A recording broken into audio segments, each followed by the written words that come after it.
ma ogtahay in qaar ka mid ah madaxda Mareykanka ay aaminsan yihiin in dagaalkan bariga dhexe uu noqon karo bilowga Armageddon? Armageddon waa dagaal weyn oo lagu sheegay kitaabka, kaas oo la rumaysan yahay inuu ka dhici doono Megiddo oo ah waqooyiga Israa'iil. laakiin dad badan waxa ay dhahaan maya. Iiraan, Israa'iil iyo Mareykankana waxa ay leeyihiin dano la xiriira awoodda saliidda iyo saamaynta gobolka. sidaas darteed su'aashu waxay tahay dagaal siyaasadeed baa mise dagaal diimeed oo qoto dheer? Bismillaahi raxmaani raxiim. Assalaamu calaykum waraxmatullaahi tacaala wabarakaatuh. Kusoo dhawaada janaalkeena Xogful Media iyo mar kale barnaamijkeena Xogta Caalamka. Anigu waa Maxamed Axmed Hersi Derer.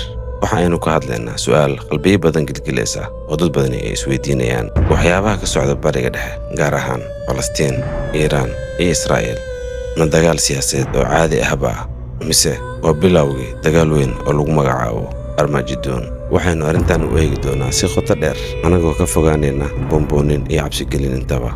Armageddon waa arrin ka soo jeeda kitaabka Injiilka. waxaa loola jeedaa dagaal weyn oo u dhexeeya sharta iyo wanaagga, kaas oo lagu sheegay inuu ka dhici doono dhulka Megiddo. Masiixiyiin badan, gaar ahaan Mareykanka, waxa ay aaminsan yihiin dagaalkan inuu astaan u yahay soo noqoshada Masiixa iyo dhammaadka dunida.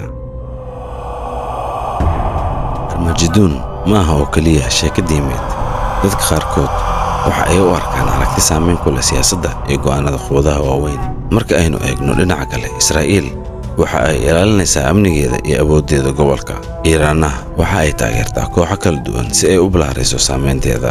Mareykankuna wuxuu dan ka leeyahay saliidda Mareykanka hormus ka gudubta iyo isu dheelitirka quwadaha kale sida Shiinaha iyo Ruushka. dalalka khaliijku badankooda waxa ay dulbidaan xasilooni iyo horumar dhaqaale.